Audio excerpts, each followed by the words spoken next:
नमस्कार। पूरब से पश्चिम और उत्तर से दक्षिण तक कोई खेल अगर हमारे देश को जोड़ता है तो वो है क्रिकेट।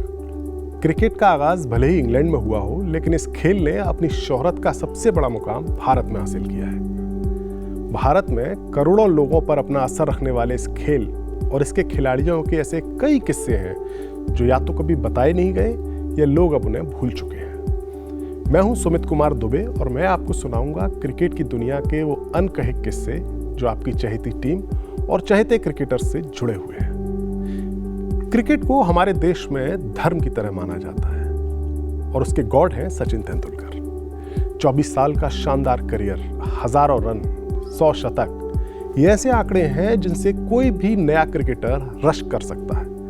लेकिन क्या आप जानते हैं कि सचिन मिडिल ऑर्डर बैट्समैन से सलामी बल्लेबाज कैसे बने?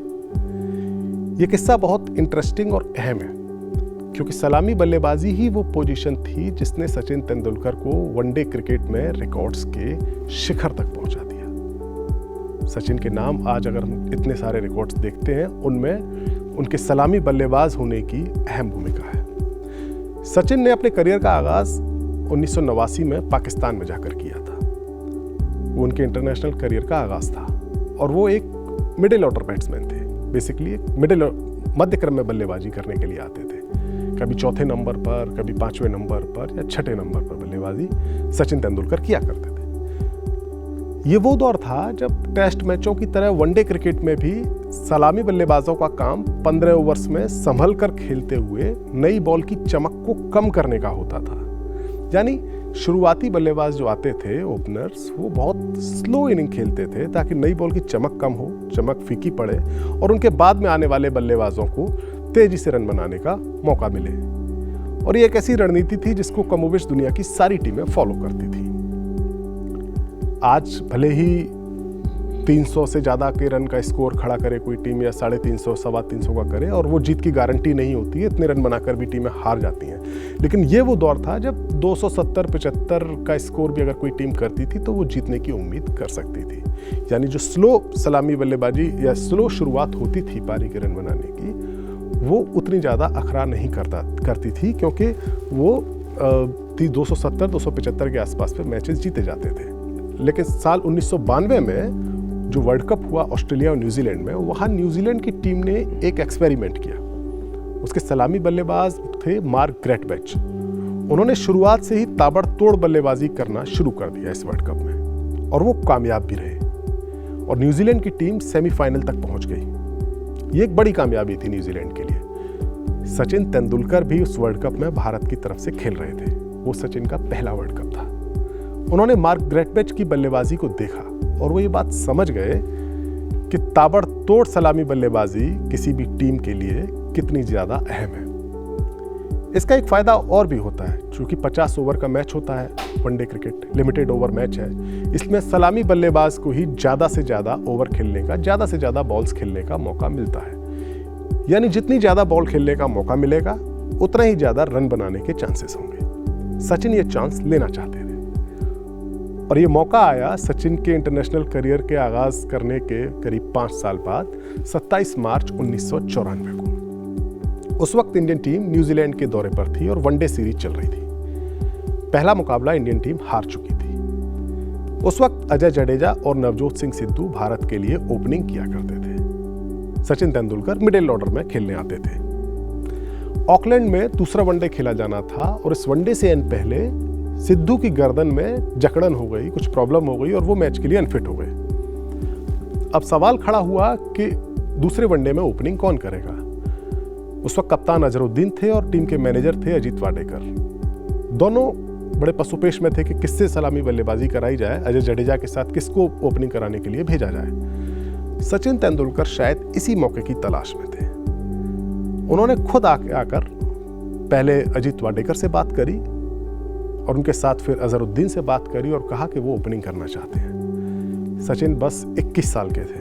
ये एक बहुत बड़ा रिस्क था किसी भी नए बल्लेबाज के लिए।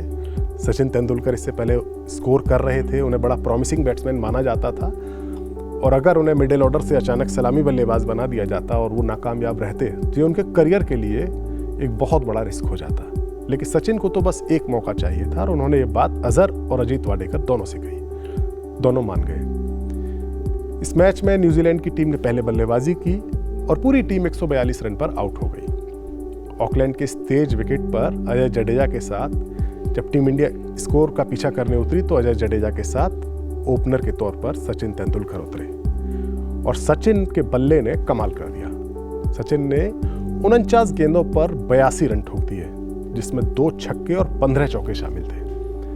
उस वक्त किसी भी सलामी बल्लेबाज के लिए इसे एक बड़ी विस्फोटक पारी कहा जा सकता है। भारत 24वें ओवर में ही ये मैच जीत गया। तीसरे मैच से पहले नवजोत सिंह सिद्धू फिट हो गए, लेकिन तब तक तो टीम इंडिया को नया सलामी बल्लेबाज मिल चुका था और तीसरे वनडे में जडेजा के साथ सचिन ने ही टीम इंडिया के लिए ओपनिंग की। सिद्धू तीसरे नंबर पर बल्लेबाजी करने उतरे। इस तीसरे वनडे में सचिन ने 75 गेंदों पर 63 रन बनाए और चौथे वनडे में 26 गेंदों पर 40 रन बनाए। सचिन की इन पारियों से साफ हो चुका था कि भारत की टीम को अब एक नया ओपनिंग बैट्समैन मिल गया है।